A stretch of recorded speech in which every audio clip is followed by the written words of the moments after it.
In this video, I'm going to show you how to remove small sections of rotted deck. Now, a lot of times your deck boards are 12 feet long, 16 feet long, but you might only have 2 to 4 feet of rotted deck board. You don't need to replace the whole 16-foot length.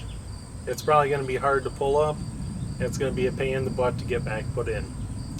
So I'm going to show you how to replace maybe about 2 feet to about 8 feet long sections of rotten deck board. You're going to need a couple different tools. You're going to need probably 2 different size pry bars, a smaller one like this, and then a more large one like this here, about a 36 inch. This is like a demo one. Now, you're either going to need like a cordless drill if your deck boards are screwed down, but most of the time they're going to be so rusted the darn things aren't going to come out anyway, but you can definitely try, with a cordless drill. Now if it's nailed, you're going to use your crowbar and your claw hammer, whatever you need to get the nails out. Now if you can't get your screws or nails out, you can use a grinder like this. This is a 5-inch grinder with like a flap disc on it. It kind of cuts on the edge.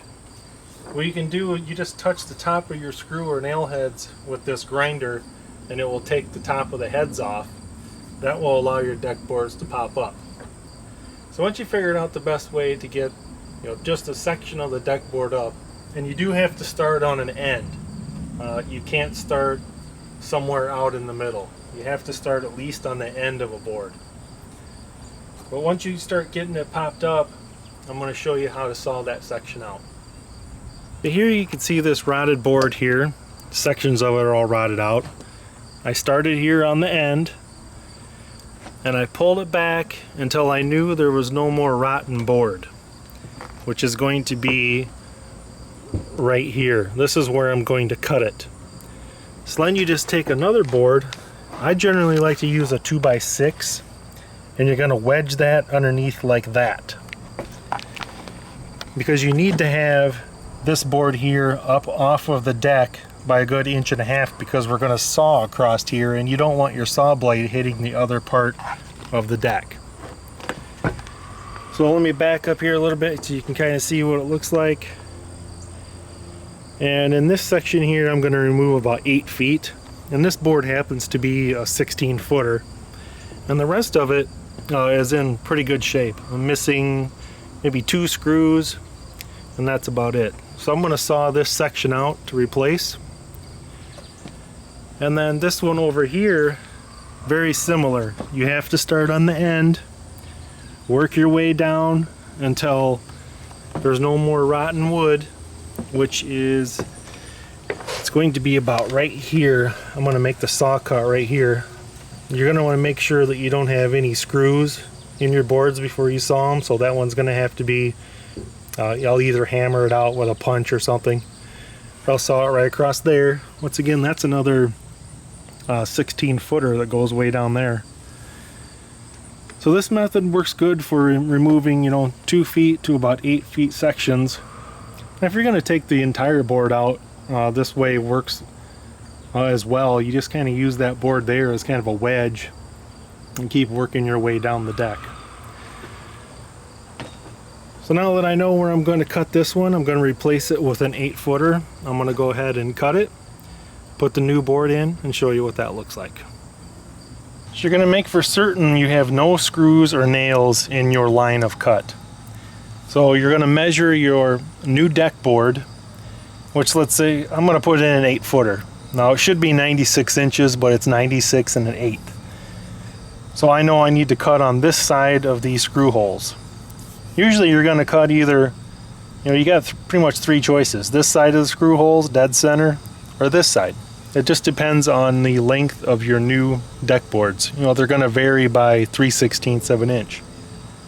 So go ahead and measure those, determine where your cut's going to be. Make sure that your board is wedged underneath there. Now remember, there's going to be tension on this. So when you cut it, this board here will probably snap down just a little bit. But we've got it wedged. We know where we're going to cut it. I felt underneath to make sure that there's no screws or nails protruding through the bottom.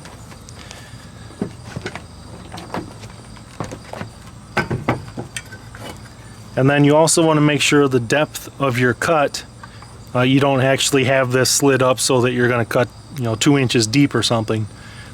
Just have it cut about an inch and an eighth, and that way you won't hit your other top deck boards.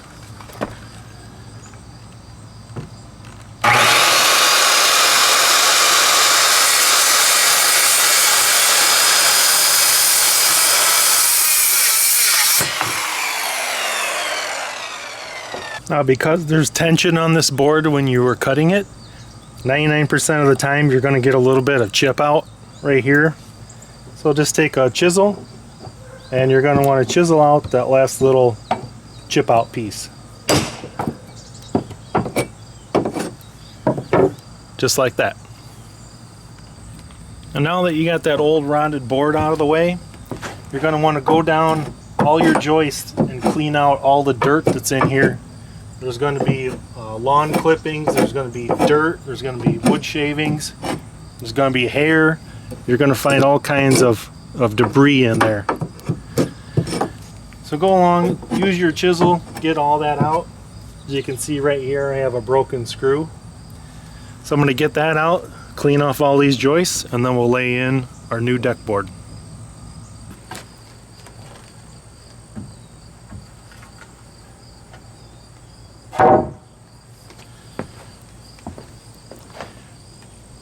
And now you can go ahead and reattach your deck board. I highly suggest using coated deck screws, but use whatever you want. So we'll get that all fastened down to the joist next. So I think the easiest way to put your screws in is just go down the board, take your screw, line it up on your joist, and hit it, give it a good tap with a hammer. And do that the whole length of the board. And then I just go all the way down one side, all the way down the other, sinking all the screws in.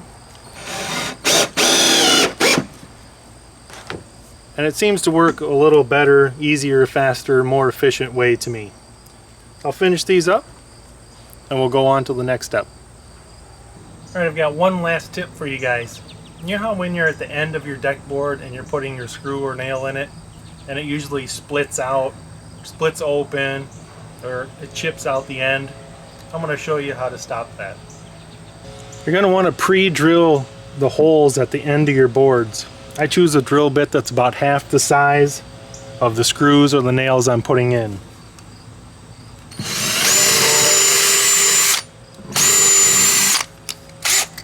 And once you have your holes drilled, and you're only going to drill through the top part of the deck, don't run your drill bit down into the joists.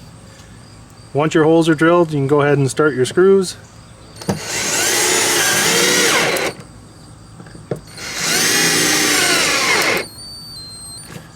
And sink them down flush. See how there's no crack out, no chip out? That's how you prevent that from happening. So that's how you want to replace sections of your rotted deck board. I hope it goes well for you guys. Now you may have to do 2 or 3, and then you'll get into kind of a groove and you'll be able to rip out a bunch of them, get them replaced in no time. Hopefully my tips and tricks help you out. I hope you found this video informative and helpful, and I thank you for watching.